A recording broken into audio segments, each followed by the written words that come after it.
अंधा पति और चमरोग पत्नी का सच्चा प्यार। एक आदमी ने एक बहुत ही खूबसूरत लड़की से शादी की।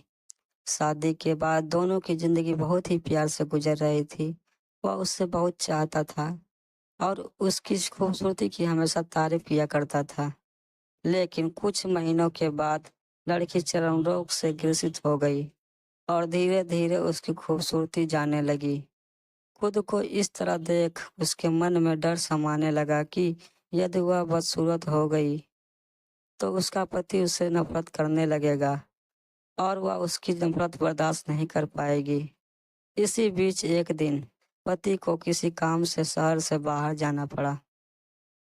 काम खत्म कर जब वह घर वापस लौट रहा था, उसका हो गया मैं उसने अपनी दोनों आंखें खो दी।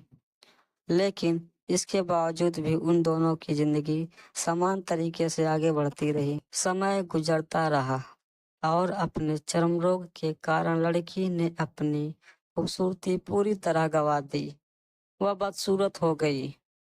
लेकिन अंधे पति को इस बारे में कुछ भी पता नहीं था, इसलिए इसका उनके खुशहाल विवाहित जीवन पर कोई प्रभाव नहीं पड़ा। वह उससे उसी तरह प्यार करता रहा।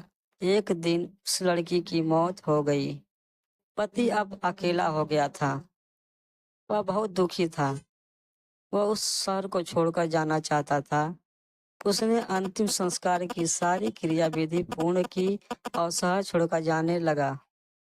तभी एक आदमी ने पीछे से उससे पुकारा और पास आकर कहा, अब तुम बिना सहारे के अकेले कैसे चल पाओगे? इतने साल तो तुम्हारी पत्नी तुम्हारी मदद किया करती थी। पति ने जवाब दिया, दोस्त, मैं अंधा नहीं हूँ, मैं बस अंधा होने का नाटक कर रहा था, क्योंकि यदि मेरी पत्नी को पता चल जाता कि मैं उसकी बदसूरती देख सकता हूँ तो यह उससे उसके रोग से ज्यादा दर्द देता। इसलिए मैंने इतने साल अंधे होने का दिखावा किया। वह बहुत ही अच्छी पत्नी थी। मैं बस उससे खुश रखने का चाहता था। खुश रहने के लिए हमें भी एक दूसरे की कमियों के प्रति आंखें बंद कर लेनी चाहिए और उन कमियों को नज़रअंदाज कर देना चाहिए। वीडियो अगर अच्छा लगा तो चैनल को सब्सक्राइब जरूर करें, कमेंट करें कैसा लगा।